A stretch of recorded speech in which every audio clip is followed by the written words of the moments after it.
যারা সরকারের বেতন পায় তাদের বাড়িতে আজকে স্মার্ট মিটার বসাতে হবে, না হলে ভবিষ্যতে তাদের বেতন বন্ধ করে দেওয়ার দিকেও হয়তো সরকার আগাতে পারে, এটা আমাদের ধারণা।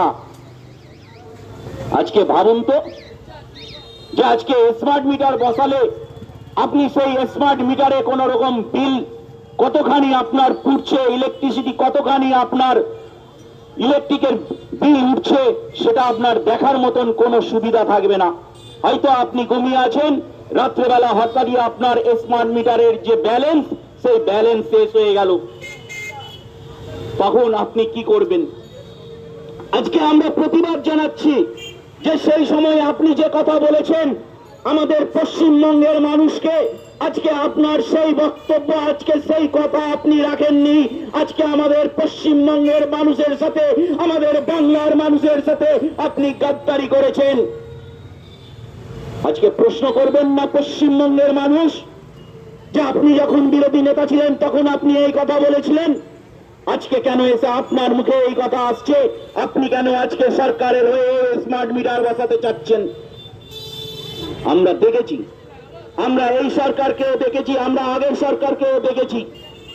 আজকে যারা মা বোনেরা আছেন, তারা আজকে মা বোনেরা আজকে অনেক আশা করে আজকে বিজেপি সরকারকে নিয়ে এসেছিলেন, কারণ তিনি প্রতিশ্রুতি দিয়েছিলেন, হবু মুখ্যমন্ত্রী প্রতিশ্রুতি দিয়েছিলেন যে ক্ষমতায় আসলে তিনি অন্নপূর্ণা ভান্ডারে ৩,০০০ টাকা করে দিবে।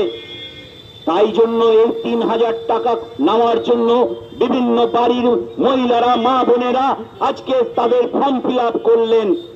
সেই ফর্ম ফিল আপ কথা যখন তারা করতে গেলেন, সেই ১৩ পাতার ফর্ম ফিল আপ করতে করতে তারা একবার বিভিন্ন জায়গাতে ছুটছেন, তারা ফর্ম ফিল আপ করতে পারছেন না, বিভিন্ন অফিসে ছুটছেন। কিন্তু আজকের দিনে দাঁড়িয়ে এই মুখ্যমন্ত্রী বলছেন যে যাদের এতদিন যারা পেয়েছেন, যারা এতদিন লক্ষ্মীর ভান্ডার পেয়েছেন, কারণ সেই সময় যখন তৃণমূল সরকার ছিল তখন তৃণমূল সরকারে কোনো চাকরি বাকরি ছিল না, পশ্চিমবঙ্গে কোনো চাকরি বাকরি ছিল না, তাই তারা এই অন্নপূর্ণা ভান্ডার দিয়ে বিভিন্ন প্রকল্পের টাকা দিয়ে ভারতবর্ষে আমাদের পশ্চিমবঙ্গের যুব সমাজকে মুখ বন্ধ করে রাখতে চেয়েছিলেন।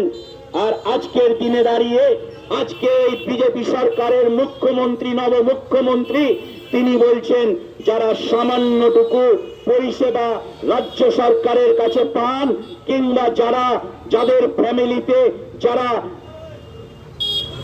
সরকারি চাকরি করেন, তারা কোনো অন্নপূর্ণা ভান্ডার পাবেন না।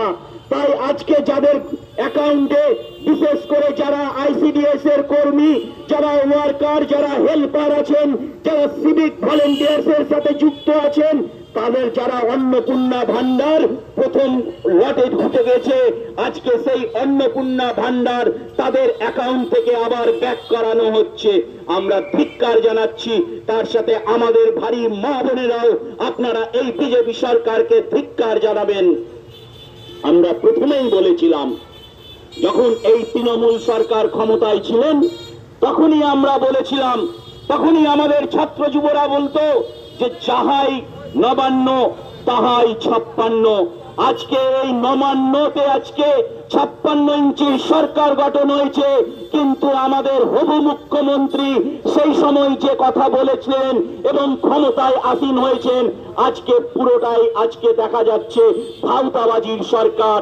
তার জন্যই তো তেল থেকে শুরু করে, রেল থেকে শুরু করে, এলআইসি থেকে শুরু করে সব লাভজনক সংস্থাকে আজকে প্রধানমন্ত্রী বিক্রি করে দিয়েছেন।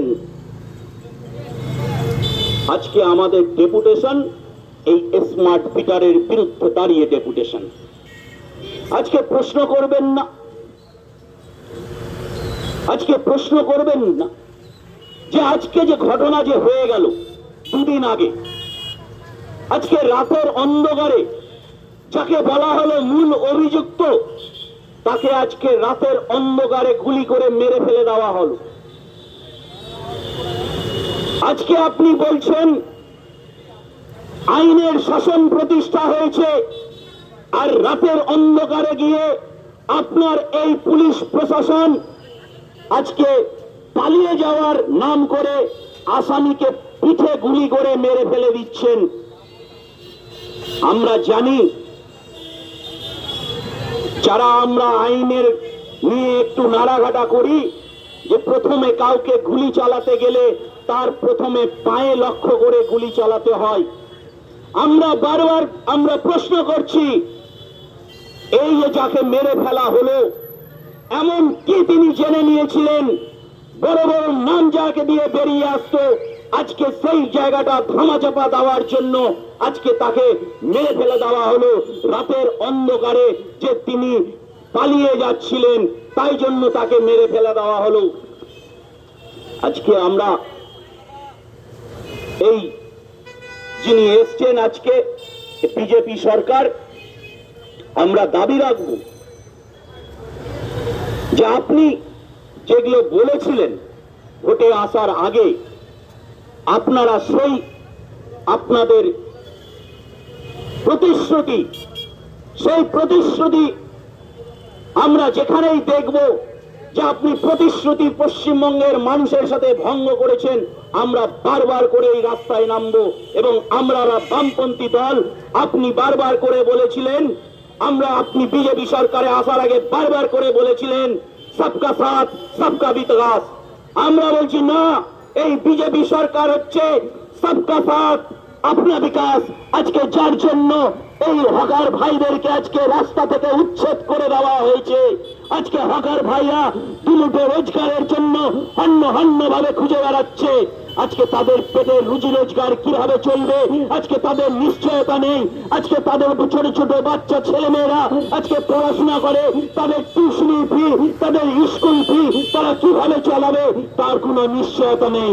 আপনি করুন, আপনি যাদেরকে আপনি উচ্ছেদ করছেন তাদের পুনর্বাসন করে তাদের একটা স্থায়ী বিকল্প ব্যবস্থা করে তারপর আমরা দাবি রাখছি, তারপর তাদেরকে আপনি উচ্ছেদ করুন, আমাদের কোনো আপত্তি নেই। কিন্তু তাদের কোন রকম পুনর্বাসন না হওয়া পর্যন্ত, তাদের কোন রকম বিকল্প ব্যবস্থা না হওয়া পর্যন্ত তাদের কোন রকম উচ্ছেদ করা চলবে না। কারণ আমরা দেখছি বাংলা শহরের মুখে এরকম বহু বিল্ডিং আছে, বহু মাল্টিন্যাশনাল বিল্ডিং আছে, বহু হোটেল আছে যেগুলো সরকারি জায়গায় তিল তিল করে গজিয়ে উঠেছে। আজকে সেগুলো ভাঙার দিকে আপনি যাচ্ছেন না, আজকে সেগুলোর দিকে আপনার নজর নাই। আজকে আমরা দাবি রাখছি, যদি আপনাদের ক্ষমতা থাকে আপনারা সেগুলো ভেঙে রাখান, তারপর এই নিরীহ মানুষগুলোকে, নিরীহ হকারগুলোকে উচ্ছেদ করবেন, নইলে আমাদের এই আন্দোলন চলবে। এই বলে সবাইকে সংগ্রামী অভিনন্দন জানিয়ে আমি আমার বক্তব্য শেষ করছি। ইনকলাব জিন্দাবাদ, আরএসপি জিন্দাবাদ।